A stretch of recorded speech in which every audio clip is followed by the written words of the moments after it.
कि क्या आपने घर में सोलर लगवाया है? जी, आपसे ही लगवाया था। अल्लाह का शुक्र है, बहुत फायदा हुआ है कि लोगों को रिकमेंड करें कि वो हाइब्रिड सिस्टम लगाएं। वापडा ना होने की सूरत में आप अपनी प्लेटें इस्तेमाल कर सकते हैं। बैंक के थ्रू लगवाया या नगद लगवाया है? हाँ जी, मुझे तो रिटायरमेंट से पैसे मिले थे, एक प्लाट खरीदने में सर्फ हो गया और जो बाकी बच गए थे वो आपको दे दिए थे।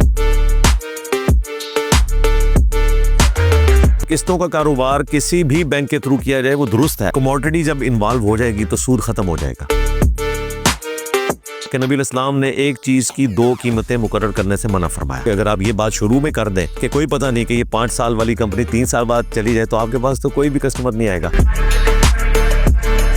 नेट मीटरिंग के बारे में अभी जो गवर्नमेंट पॉलिसी अपनी चेंज करने की कोशिश कर रही है, जुल्म करने लगे जी। हमें जो है वो ट्रक की बत्ती के पीछे लगा के तो ये कर दिया सब कुछ इन्होंने। सोलर एनर्जी के आपने सूरज के ऊपर भी टैक्स लगा दिया, कल को आपने सांस के ऊपर भी टैक्स लगाना है। इन्होंने जो IPPs वाले मुआहदे किए हैं ना, 2000 अरब रुपया जो इनको सालाना देना पड़ता है, अल्टीमेटली इन्होंने छुरी हमारे ऊपर ही चलानी थी।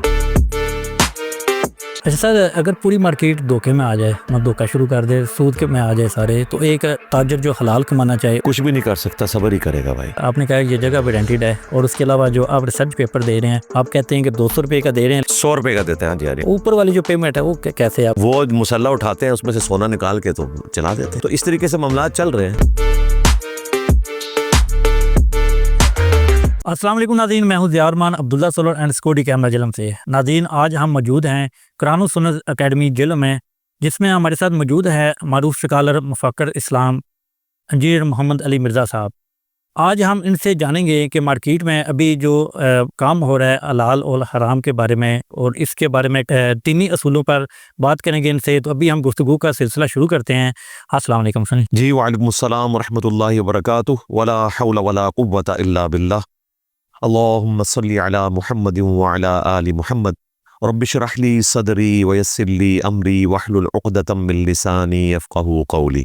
ज़िया भाई, आपको हमारी अकेडमी में वेलकम है। कि क्या आपने घर में सोलर लगवाया है? अगर लगवाया है कि आपको क्या उसमें फ़ायदा आ रहा है? जी, आपसे ही लगवाया था। अल्लाह का शुक्र है, बहुत फ़ायदा हुआ है अल्हम्दुलिल्लाह। बल्कि जब आपसे लगवाया था तो उस वक्त ही मैंने वीडियो भी रिकॉर्ड करवाई थी कि हर घर के अंदर बोरिंग होनी चाहिए, सोलर होना चाहिए और CCTV कैमरे होने चाहिए, और अगर आपके पास लाइसेंस वाला असला है तो ये ज़रूर होना चाहिए, और एक हाई स्पीड इंटरनेट कनेक्शन होना चाहिए। ये बेसिक नीड्स हैं आजकल, और उनमें सोलर जो है टॉप ऑफ लिस्ट है, क्योंकि इसकी वजह से एटलीस्ट आपको ये एडवांटेज मिल जाता है कि दिन के वक्त अगर बिजली ना हो तो आपके पास अपनी बिजली मौजूद होती है।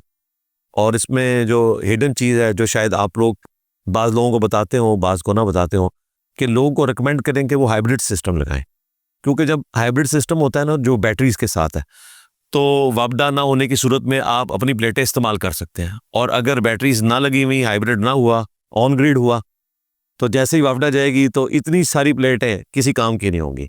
अभी लोग पूछते हैं कि इतना ही प्लेटां लगवा ली हैं, किसी काम नहीं है। नहीं तो आप ये लोगों को बताया करें कि हाइब्रिड सिस्टम लगवाया करें। अवाम हमसे ये सवाल पूछती है कि अली भाई ने घर में सोलर लगवाया है, बैंक के थ्रू लगवाया या नगद लगवाया है, इसका आप? हाँ जी, मुझे तो रिटायरमेंट से पैसे मिले थे, तो उसका अच्छा खासा हिस्सा जो है वो एक प्लाट खरीदने में सर्फ हो गया, और जो बाकी बच गए थे वो आपको दे दिए थे। अच्छा, ये बता दें कि बैंक के थ्रू जो सोलर लग रहा है अभी, हम क्योंकि बैंक के थ्रू भी सोलर लगाते हैं, उसके बारे में आपके पास क्या जवाब है कि लगवाना चाहिए, हलाल है या हराम है? वो किस्तों में लगाते हैं जी, किस्तों में लगाते हैं। उसमें इस्लामिक बैंक वाले हैं तो उनसे ले लें, दूसरों से ना ही लें।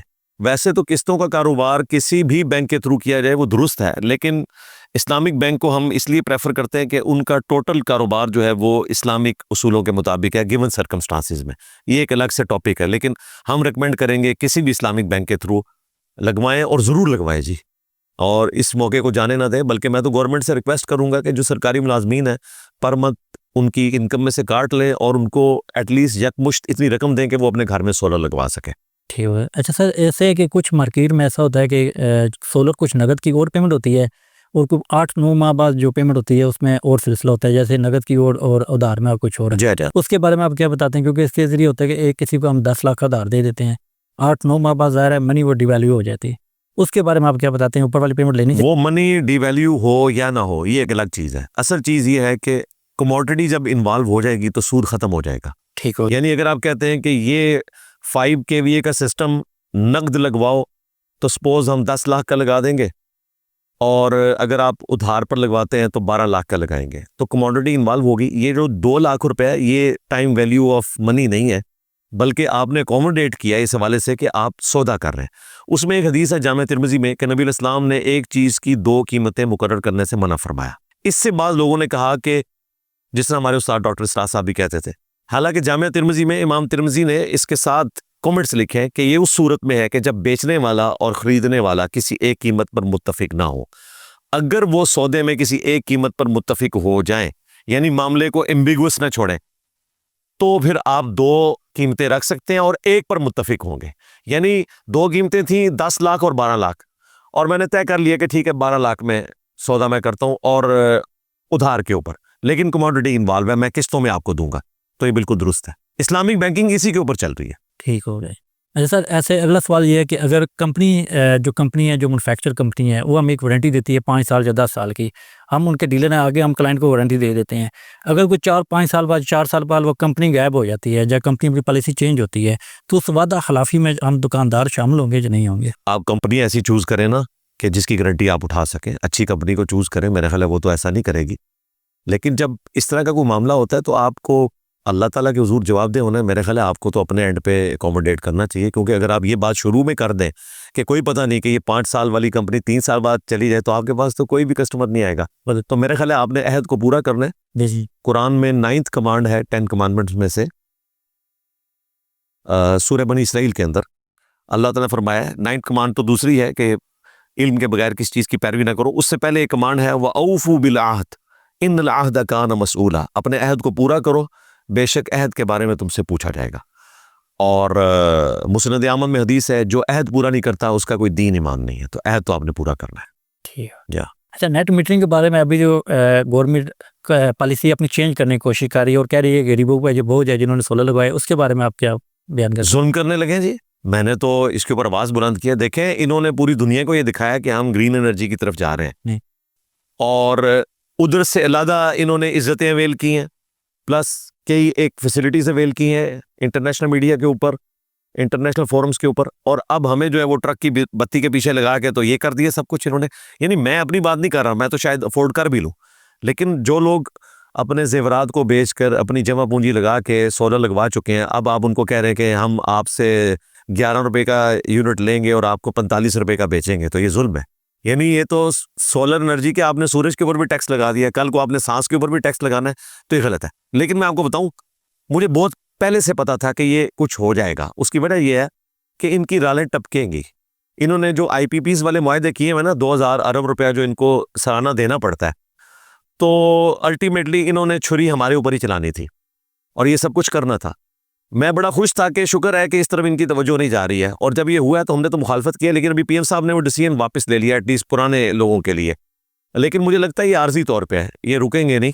और अगर ये कोई गरीबों का ख्याल करें और जो ये बहाने कर रहे हैं, उन बहानों के अगेंस्ट तो शहबाज राना साहब की अगर आप रिपोर्ट पढ़ लें, वो मास्टर है इस वक्त इस फील्ड के। बल्कि जब भी इस किस्म की इन्वेस्टिगेशंस होती हैं जो इकोनॉमिक्स से मुतल्लिक है, तो कोई भी आप हुकूमत का मिनिस्टर उनके साथ बैठा लें, वो 2+2=4 की तरह बता देंगे कि क्या क्या गलत काम हो रहा है। तो मेरा ख्याल है IPPs वाला जो इन्होंने जुल्म किया, इन्होंने नहीं, शुरू से ही होता रहा है। बेनज़ीर ने भी किया, नवाज शरीफ ने भी, इमरान खान के दौर में भी, और अब भी। उसको तो पब्लिक करें और लोगों को बताएं कि ये हमारी माजी की गलतियां हैं जिनका बदला हम आपसे ले रहे हैं। अच्छा, ये हम सोलर वालों को तो ये कह रहे थे, तो क्या दूसरों की इन्होंने बिजली सस्ती कर दी है? कोई नहीं की, उनकी भी तो कोई नहीं सस्ती की। तो ये थोड़े से लोगों के पीछे इतनी बड़ी पॉलिसी शिफ्ट करना, हालांकि इस वक्त 19,000 मेगावाट पाकिस्तान में लग चुका है, जो हमारी पीक डिमांड है। यानी वापडा जो है वो फारिग हो चुकी है। अगर रात ना होती पाकिस्तान में तो वापडा को किसी ने पूछना भी नहीं था। तो कुछ अर्सा आप इंतजार करें, लिथियम बैटरी सस्ती हुई, बाकी बैटरीज नई टेक्नोलॉजी आई, तो लोगों ने वापडा कटवा भी देनी है। यानी सबसे पहले मैं कटवाऊंगा, ठीक है, मैं तो AC के बगैर भी गुजारा कर लेता हूँ, तो मैं तो फिर इस तरह की बैटरीज लगवा के मैं इनको कालू सलामा कर दूंगा, और बाकी लोग भी आहिस्ता आहिस्ता करेंगे। तो इन्हें कुछ ख्याल करना चाहिए अवामुन्नास का। ग्रीन एनर्जी की तरफ लोग आए हैं, शुक्र करें, और लोग अपने पैसों से कर रहे हैं। पाकिस्तान तो टॉप पे आ गया है, पिछले साल सबसे ज़्यादा सोलर प्लेटें पाकिस्तान में बिकी हैं, और ये भी हमारी जो गरीबों की माँ है चाइना, उसकी मेहरबानी है। अदरवाइज़ तो ये सोलर प्लेटें कभी इतनी सस्ती ना होती। सर, सूद के बारे में बता दें, इसमें क्या क्या चीज़ आती है? सूद पैसे के बदले पैसा है। जैसे ही कमोडिटी इन्वॉल्व होगी, चाहे वो मोटर बाइक हो, गाड़ी हो, किस्तों का कारोबार हो, बशर्ते कि वो तय हो जाए। ये नहीं है कि कल को कोई रेट्स, काइबर रेट ऊंचा नीचा और आप फिर रेट बढ़ा दें। नहीं, जो फिक्स आपने करना है वो एक बार कर ले, चाहे वो कम है ज़्यादा है, इससे कोई गर्ज नहीं। और बीच में कमोडिटी इन्वॉल्व है, इस्लामिक बैंक के थ्रू करें तो वो कोई सूदी मामला नहीं है। अच्छा सर, अगर पूरी मार्केट धोखे में आ जाए, मतलब धोखा शुरू कर दे, सूद के में आ जाए सारे, तो एक ताजर जो हलाल कमाना चाहे उसके बारे में क्या तरीकाकार है? कुछ भी नहीं कर सकता, सब्र ही करेगा भाई। ये कुछ हो रहा है, हकीकत बात है। हमारे मुल्क में जो टैक्स चोर कंपनी है, जिन्होंने चोरी के ट्रांसफार्मर लगाए हुए हैं, स्टील कंपनीज, वो स्टील सस्ता बेच लेते हैं, सरिया सस्ता बेचते हैं। और जो हलाल का कारोबार करने वाले लोग हैं उनको तो खुद अपना इतना नहीं पड़ता, तो ये सारे के सारे मामला तो होते हैं। तो ये तो हुक्मरानों से पूछा जाएगा जी, सीधी सी बात है। हम इसकी बुनियाद पे किसी को ये इजाज़त नहीं दे सकते कि वो कहे कि तुम भी कर लो। भाई मैं किसी के गुनाहों का बोझ अपने कंधों पे क्यों उठाऊं? मैं तो ये कहूँगा कि भाई हराम हराम है, चाहे पूरी दुनिया हराम कर रही है। तो अब मैं आपको अपना बताऊं, हमने यूट्यूब चैनल को वीडियो एड्स के ऊपर मोनेटाइज नहीं किया हुआ। 2023 में इनकी पॉलिसी आई कि शुरू का इश्तिहार हम चलाएंगे, वो भी अवेलेबल होगा, उस पर हमारा कंट्रोल नहीं है, बस वो चलता है। बीच में मेरी 2.5 घंटे 3 घंटे की वीडियो होगी, पॉडकास्ट अपलोड हुई है, कोई एक इश्तिहार नहीं चलेगा हमारे ऑफिशियल चैनल के ऊपर। मैं इतना ही कर सकता था, मैं अल्लाह ताला के हुजूर कह लूँगा कि या अल्लाह, मैं पहले वाले इश्तिहार को तो कंट्रोल नहीं कर सकता था, लेकिन बीच में मैंने नहीं चलाया। हाँ, इमेजेस के पॉइंट ऑफ व्यू से किया ताकि मोनेटाइजेशन की वजह से हमारा जो चैनल है वो चलता रहे, वरना तो वो उसे पैसिफिक और अटलांटिक के अंदर जाके यूट्यूब चैनल को फेंक देते हैं जिसमें बिल्कुल मोनेटाइजेशन नहीं हुई होती। तो हमने इमेजेस वाला किया हुआ, तो हम तो नुकसान कर रहे हैं करोड़ों का। मैंने तो अभी तक कितने मौलवी खरीद लेने थे अगर मैंने, जितनी हमारी व्यूअरशिप है। लेकिन अल्लाह का शुक्र है, अल्लाह ने इसी में बरकत दी है, दावत में बरकत मिल गई। असल चीज़ तो ये है, माल तो आने जानी चीज़ है। अच्छा सर, आपकी अकेडमी में आया हूँ इधर, आपने कहा ये जगह पेटेंटेड है, और उसके अलावा जो आप रिसर्च पेपर दे रहे हैं, आप कहते हैं कि 200 रुपये का दे रहे हैं, लेकिन आपको कास्ट तकरीबन 500 रुपये पड़ रहे हैं। 100 रुपये का देते हैं। हाँ जी, हाँ जी, 100 रुपये का। ऊपर वाली जो पेमेंट है वो कैसे आप? वो मुसल्ला उठाते हैं, उसमें से सोना निकाल के तो चला देते हैं, अपनी जेब से लगा रहे हैं। हमारे यूट्यूब की इनकम से अल्हम्दुलिल्लाह चीज़ें मैनेज हो रही हैं, अल्लाह का शुक्र है। बाकी है कि चूँकि ये दीन का काम है, तो हमारा जो ज़कात का मामला होता है, सदका और खैरात का मामला होता है, इसका बेहतरीन मसरफ दीन का काम है, फ़ी सबीलिल्लाह। जो 8 मसारिफ आए हैं ना सूरह तौबा में, उनमें से एक फ़ी सबीलिल्लाह है। तो हम कोशिश करते हैं कि अपने घर की जो इस तरह की जितनी चीज़ें हैं वो हम दीन के काम में लगाएं। तो इस तरीके से मामला चल रहे हैं, अल्लाह का शुक्र है। हलाल के पैसे से हो रहा है, हराम के पैसे से नहीं हो रहा। सर, अगर मार्केट में कुछ ऐसे कानून आ जाए जो कानूनी तौर पर तो ठीक हो, लेकिन अखलाकी तौर पर, इस्लामी तौर पर गलत हो, उसके बारे में फिर ताजर क्या करे? उसमें ताजर कुछ नहीं कर सकता, वो हुक्मरान वक्त का वबाल होगा, वो आपने करना है। मसलन मैं आपको बता देता हूँ, बिजली का बिल लेट होने के ऊपर पेनल्टी डाली जाती है आपको। इस्लाम में मकरूज को आपने मोहलत देनी है, ये नहीं देते, ये 3 के बाद जो है वो काट देते हैं और जुर्माना लगाते हैं, ये गैर शरई है। लेकिन आप भी देंगे, मैं भी दूंगा, क्योंकि कानून बना हुआ है। तो कानून को आपने फॉलो करना है, अपना प्रोटेस्ट रिकॉर्ड करवाना है, बता देना है। ये नहीं हो सकता कि आप कहें कि जी इन्होंने मुझसे ज़बरदस्ती की तो मैं इतनी बिजली चोरी कर लूँगा। ये भी लोग करते हैं कि जी हमारे बिजली के बिलों में इतने जो है वो चोरी का हिस्सा डाला हुआ है, लिहाजा हम भी इतनी चोरी कर लेंगे। ना ना ना, मारे जाओगे। अच्छा, आगे सवाल है कि अगर मार्केट में जो हमारी कंपनी है वो अगर डीलर को कुछ स्टॉक देती है, कंपनी के पास वो स्टॉक ख़त्म हो जाता है, डीलर के पास फ़र्क या कोई इन्वर्टर है वो 4 लाख रुपए का मार्केट से नॉर्मल प्राइस है, लेकिन वो ब्लैक करके सेल करता है, जैसे 4.60 का दे देता है, 4.5 का देता है, ब्लैक करना शुरू करते हैं स्टॉक रख के। उसके बारे में आपके क्या ख्याल है? नहीं, ब्लैक करना तो मना है, ब्लैक मार्केटिंग करने वाला तो जहन्नम कमा रहा है जी। इस्लाम में तो ब्लैक मार्केटिंग की इजाज़त नहीं है, बिल्कुल वो हराम कमा रहा है। इसलिए कोशिश करें कि इस तरह की कंपनियों के साथ कारोबार वाला मामला ही ना करें, और आप ज़्यादा चीज़ें उठा लिया करें ताकि मार्केट में कोई चीज़ शार्ट ना हो इस हवाले से। और उसमें जो बड़े डीलर्स हैं वो मुजरिम है, आप लोगों का तो कोई लेना देना नहीं है ना, आपके पास तो कोई दूसरा रास्ता नहीं है। लेकिन आप भी अगर किसी ना किसी दर्जे में शामिल हैं तो वो आपका और अल्लाह का मामला है, वो आप खुद जज कर सकते हैं कि मैं यहाँ गलत काम कर रहा हूँ, मुझे नहीं करना चाहिए। जो पार्टनरशिप होती है और इन्वेस्टर होता है, उनको अगर हम साथ मिलाते हैं, किन किन चीज़ों का ख्याल रखा जाए? जो इसी काम में, किसी काम में भी अगर वो पार्टनरशिप, जब भी आप कोई कारोबार करेंगे तो ज़ाहिर है स्लीपिंग पार्टनर के तौर पे इन्वेस्टमेंट करवा रहे हैं आप। एक इन्वेस्टमेंट हो, एक हमारा एक्टिव पार्टनर होता है, दोनों के बारे एक्टिव ने तो मेहनत करनी है ना। जी जी। तो उसमें एक बुनियादी चीज़ है कि नुकसान की सूरत में नुकसान सारे का सारा स्लीपिंग पार्टनर ने उठाना है जिसकी इन्वेस्टमेंट है, ठीक, क्योंकि एक्टिव पार्टनर की मेहनत ज़ाया हुई है। ठीक हो गया। उसका पैसा ज़ाया होगा, इसकी मेहनत ज़ाया होगी। ये नहीं होगा कि आधा आधा दोनों ने नुकसान करना है। भाई वो नुकसान कर बैठा क्योंकि उसने इतनी मेहनत की और नुकसान हो गया, उसकी मेहनत ज़ाया हुई ना। पैसा होता तो तुझसे लेता वो, तो पैसे का नुकसान जो है वो इन्वेस्टर के खाते में डलेगा, ठीक है। और मेहनत वाले का नुकसान हुआ कि उसकी मेहनत ज़ाया की, उसे कोई प्रॉफिट नहीं हुआ। तो अगर हम काम 60-40 में या 70-30 में कर रहे हैं, 30% हम प्रॉफिट इन्वेस्टर को दे रहे हैं, अगर नुकसान होता है फिर भी फुली उस पर डाल। ना ना ना ना, आप जो प्रॉफिट गेन कर रहे हैं ना, उसकी परसेंटेज रखें कि अगर मैं 1000 कमाऊंगा जी जी, तो 500 दूंगा, ठीक है। 2000 कमाए तो यकीनन मैं फिर डबल कर दूंगा, 2000 कर दूंगा, और कल को अगर मैंने 500 कमाए फिर 250 दूंगा। ठीक है, लेकिन अगर वो कहे कि मुझे 500 ही दो, जी जी, तो ये सूद हो जाएगा। ठीक है, हाँ, लेकिन ये गलत है। इसमें नुकसान होता है। अगर फर्क है 50-50 हम चल रहे हैं, 5000 कमा के 500 उसको दे रहे हैं, 500 ले रहे हैं, अगर ये 50-50 अगर नुकसान होता है फिर टोटल उस इन्वेस्टर को होगा जो हमारा भी इसमें साथ ही साथ। नहीं, वो मैंने बता दिया कि वो इन्वेस्टर को होगा अगर वो स्लीपिंग पार्टनर है। ठीक हो। और ये आपने प्रॉफिट की परसेंटेज को फिक्स करना है, उसकी इन्वेस्टमेंट की परसेंटेज को फिक्स नहीं करना। यानी कि 1 लाख के बदले ये दूंगा, ना ना ना ना, 1 लाख से जो कमाऊंगा ना उसका इतने परसेंट तो मैं दूंगा, 50% दूंगा, 60% वो आपकी अपनी मर्जी है। यानी अगर मैं 1000 कमाऊंगा तो 500 दे रहा हूं ना, अगली दफा अगर मैंने 10,000 कमाया ना फिर 500 नहीं दूंगा, 5000 दूंगा। लेकिन किराए के मामले में डिफरेंट चीज है। जिस तरह लोगों ने किराए पे हाईएसिस चढ़ाई हुई है, वो फिर एक दिन फिक्स है, ज़रा वो किराए के ऊपर है, तो उसका मामला डिफरेंट है। अच्छा, कुछ इन्वेस्टमेंट के तौर पर इन्वेस्टर कहते हैं कि हमें कुछ थोड़ी सी शरह बता दें, जैसे बैंक वाले बताते हैं कुछ थोड़ी सी 2% या 1% बता दें, हमें फिक्स। नहीं, इस तरह तो कोई बता ही नहीं सकता ना जी। बैंक वाले भी काइबर रेट के पॉइंट ऑफ व्यू से कैलकुलेशन करते हैं। आप कहेंगे जी हिसाब करेंगे, 3 महीने बाद देख लेंगे जो भी हुआ। ठीक हो, लेकिन कुछ इन्वेस्टर इससे जिद करते हैं, उनके बारे में क्या ख्याल है कि वो हराम होगा वो? नहीं, जिद वो इसलिए कर रहे हैं ना कि लेके आप भाग ही ना जाएं, सारा डुबो ही ना दें, तो उनको कहे कि भाई ये भी हो सकता है, ये भी हो सकता है, ये भी हो सकता है। आप अगर मुझ पे यकीन करते हो तो ईमानदारी से करूंगा, नुकसान हुआ तो बता दूंगा, फायदा हुआ तो उसको डिक्लेयर करूंगा।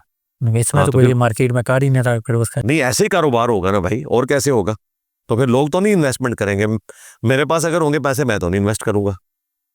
अच्छा, स्टॉक मार्केट में अभी कुछ क्रिप्टो और डिजिटल मार्केटिंग के बारे में, उसके बारे में आपका क्या है? गवर्नमेंट जब उसे लीगलाइज कर देगी, उसके पीछे गारंटी देगी, तो बिल्कुल दुरुस्त है। जाहिर है वो भी एक करेंसी है। जो एकदम स्टॉक उठा के पेमेंट बढ़ती है नीचे, वो हलाल हराम उसमें। नहीं, अगर कोई जानबूझ के करता है, कोई पीछे कमोडिटी इन्वॉल्व नहीं है, सिर्फ जुबानी कलामी करता है, वो तो गलत है। कुछ लोग कहते हैं जुआ है जे, इसके बारे में। नहीं, हम तो जुआ नहीं कर रहे ना। हम अगर किसी कंपनी के शेयर्स खरीदते हैं और वो हलाल का कारोबार कर रही है तो बस ठीक है, हम बस इतने के पाबंद थे। लेकिन ये पता करवाना जरूरी है कि वो कंपनी हलाल काम कर रही हो, जुबानी कलामी ना चल रहा हो, वाकईतन वो कारोबार कर रही हो, स्टॉक्स एक्सचेंज के अंदर वो रजिस्टर्ड कंपनी हो, जुबानी कलामी ना हो। कुछ कंपनी सैलरी के साथ साथ कमीशन भी देती है। मतलब हमारे पास कुछ आता है, एम्प्लॉय आता है, हम कहते हैं ये सैलरी है, उसके साथ ये चीज़ सेल करो, ये कमीशन भी है, तुम्हारी 2000 या 3000 फिक्स कर देते हैं। वो हलाल है या हराम है? उसके लिए हलाल है, हराम है? दोनों। हलाल है जी, जितना मर्जी दें आप, अपने ये बोनस ही दे रहे हैं ना। बिल्कुल। हाँ, उससे कम नहीं दे सकते जो आपने तनख्वाह तय की है, ज्यादा आप जो मर्जी दें, अगर ऑबलाइज कर रहे हैं ना आप। अगर कोई मकान रेंट पे लगवाता है, वो कहता है कि हमें इसका हाफ कमीशन देना है, मैं इसलिए आपको रेंट पे ये लेके दूंगा, उसके बारे में क्या है? क्या कमीशन? जाहिर है वो जो प्रॉपर्टी डीलर्स का कारोबार है, जी। इसके ऊपर जाहिर है वो सर्विस प्रोवाइड कर रहे हैं ना। लोग कहते हैं जी बगैर मेहनत के काम कर रहे हैं, वो मेहनत तो कर रहे हैं बेचारे। और ये भी पब्लिक में गलत मशहूर है कि बगैर मेहनत के कोई कमाई की जाए तो वो हराम है। वरना तो जिनके पास 8 से साल पहले गोल्ड पड़ा हुआ था, उनको तो फी तोला 2.5-3 लाख रुपए फायदा हो चुका है, तो वो हराम हुआ है? नहीं, बगैर मेहनत के भी कमाई हो वो हलाल ही है, लेकिन वो हलाल जरिए से होनी चाहिए, तो हलाल ही होगी। अगर कारोबार में कोई मजबूर है, वो गलत तरीके से इन्वेस्टमेंट कराता है हलाल और हराम में, उसमें आपका क्या कहेंगे कि एक बंदे को इन्वेस्टमेंट की ज़रूरत है, या कोई फंसा हुआ है, या फिर कोई इससे कोई चीज़ उसने सेल करनी है, झूठ बोल के सेल कर देता है, ठीक है, उसके बारे में कोई फंसा? झूठ तो है ही गलत है जी। सही। गरर कारोबार में नहीं होना चाहिए। देखिए, कारोबार में गरर, धोखा नहीं होना चाहिए, सूद नहीं होना चाहिए, और कमोडिटी जो है वो खुद हलाल प्रोडक्ट हो जिसका आप कारोबार कर रहे हैं, तो आपका कारोबार हलाल होगा, अदरवाइज तो कारोबार हराम होगा। ये बुनियादी उसूल है। अच्छा, कुरान में ताजर को अफजल तरीन कहा गया है, ठीक है। अगर इसमें यह कि अगर अभी आप देखेंगे ताजर रूहानी तौर पे खोखले हैं, उसके बारे में आप क्या कमेंट देते हैं? अफजल तो नहीं, यानी इस तरह तो नहीं कहा गया, लेकिन तजारत को अल्लाह ने कहा कि अल्लाह ताला सूद को घटाता है और कारोबार को बढ़ाता है। यानी अल्लाह ताला सदक़ात को बढ़ाता है और कारोबार को अल्लाह ताला ने हलाल किया हुआ है, सूद को हराम किया हुआ है। क्योंकि काफिर ये कहते थे ना कि सूद भी तो कारोबार की तरह है, उसमें भी तो आप फ़र्क करते हैं ना। देखें, मैं आपको 1 करोड़ रुपया दूं और उसके बदले महीने का 1 लाख रुपया लूं तो सूद है, लेकिन 1 करोड़ का मकान दूं आपको और 1 लाख रुपया किराया लूं तो हलाल है। चीज तो एक ही नजर आ रही है, लेकिन कमोडिटी का फर्क है। जिस तरह निकाह और बदकारी में इजाबो कबूल और हक महर का फर्क है, बाकी तो सब कुछ सेम है, ठीक है। तो यहां पर छोटे से फर्क से हलाल से हराम चीज बन जाती है, हराम से हलाल बन जाती है। अच्छा, एक ताजर खुद कारोबार में नहीं है, लेकिन वो ताजरों का दुख या फिर उनका जो ये कैसे समझ सकता है जो अभी वो कोई प्रॉब्लम। हम तो समझते हैं जी आप लोगों का दुख, हमें पता है मुश्किल काम है, इसलिए हमने तो अपने बच्चों को रिक्वेस्ट की है कि तजारत ना करे कोई पाकिस्तान में एटलीस्ट। हाँ, लोग कहते तो है ना, मैंने असल में तो पढ़ाई से बच्चे भाग रहे होते हैं ना कि मैं कारोबार करना है, उनको पता ही नहीं है कि इसके अंदर कितनी 2 नंबरियां जुड़ी हुई हैं ऊपर से लेके नीचे तक। और अगर कोई शख्स 2 नंबरी नहीं करता तो वो मार्केट में पीछे रह जाता है। तो पाकिस्तान में तो कारोबार तो ऑलमोस्ट 99.99% उसके अंदर, यानी जो कारोबार है उनके अंदर हराम की आमेश वाला मामला हो जाता है। शायद कोई 0.001% कोई कारोबार ऐसे होंगे जिसमें कोई हलाल वाला मामला 100% हो, अदरवाइज चीज़ें हो जाती हैं। ठीक हो गया। आज की गुफ्तगू का हम सिलसिला इधर ही ख़त्म करते हैं। अगली वीडियो के तक आप हमारा इंतज़ार करें। हमें मुझे मौजूद है कि आपको इस वीडियो में काफ़ी रहनुमाई मिल रही होगी। अल्लाह आपके लिए आसानियाँ पैदा करे। आमीन। शुक्रिया बहुत बहुत रजी भाई। जज़ाकल्लाह खैर।